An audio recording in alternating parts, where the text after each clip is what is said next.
चिमुकलीचा मृतदेह खांद्यावर घेऊन आई चक्क पोलीस ठाण्यात। आई मला मारू नको, मी शिकेन।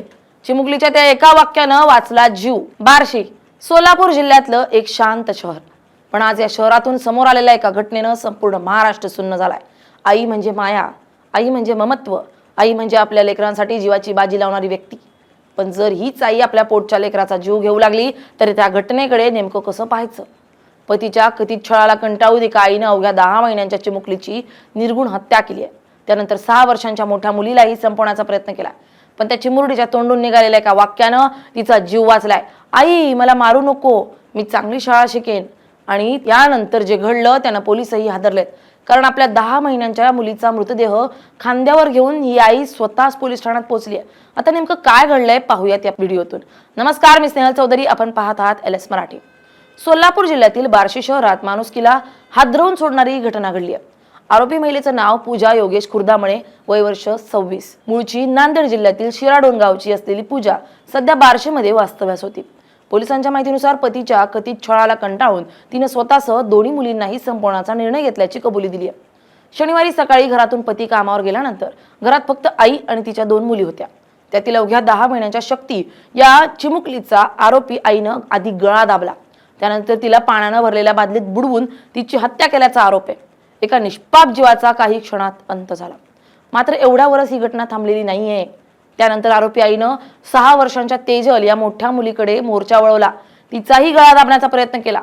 तोंडावर उशी दाबून तिलाही ठार मारण्याचा प्रयत्न सुरू होता, पण त्या 6 वर्षांच्या मुलीला आपणही आता वाचणार नाही याची जाणीव झाली आणि तिनं हात जोडून आईला एकच विनंती केली, आई मला मारू नको, मी चांगली शाळा शिकेन, मी मोठी होईन।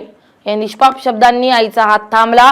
क्षणभरासाठी तिचं मन पागळलं आणि तेजलचा जीव वाचला, पण तिची 10 महिन्यांची बहीण शक्ती मात्र कायमची जग सोडून गेली। यानंतर आरोपी महिलेनं जे केलं ते आणखी धक्कादायक होतं। सकाळी 9:30च्या सुमारास ती आपल्या एका हाताला 6 वर्षांच्या तेजलला घेऊन आणि खांद्यावर 10 महिन्यांच्या शक्तीचा मृतदेह घेऊन थेट बार्शी शहर पोलीस ठाण्यात पोहोचली। ड्युटीवर असलेल्या पोलिसांसमोर तिनं शांतपणे सांगितलं, मी माझ्या मुलीचा गळा दाबून तिला पाण्याच्या बादलीत बुडून मारलाय, मला अटक करा, मला गोळ्या घालून ठार मारा। हे शब्द ऐकताच पोलीसही काही क्षण सुन्न झाले। त्यांनी तातडीनं चिमुकलीला ग्रामीण रुग्णालयात दाखल केलं, मात्र डॉक्टरांनी तपासणीनंतर उपचारापूर्वीच तिचा मृत्यू झाल्याचं घोषित केलं। त्यानंतर पोलिसांनी 6 वर्षांच्या तेजलकडे चौकशी केली। या चौकशीत समोर आलेली माहिती अंगावर काटा आणणारी होती। तेजलनं सांगितलं की बाबा कामावर गेल्यानंतर आईनं आधी लहान बहिणीला मारलं, त्यानंतर माझाही गळा दाबला आणि तोंडावर उशी दाबली, पण मी रडत रडत तिला म्हणाले, आई मला मारू नको, मी चांगली शाळा शिकते, मी मोठी होईन। त्यानंतर आईनं मला सोडून दिलं आणि आम्हा दोघींना घेऊन ती पोलीस ठाण्यात आली। पोलिसांच्या प्राथमिक चौकशीत आरोपी पूजानं ही धक्कादायक कबुली दिली आहे।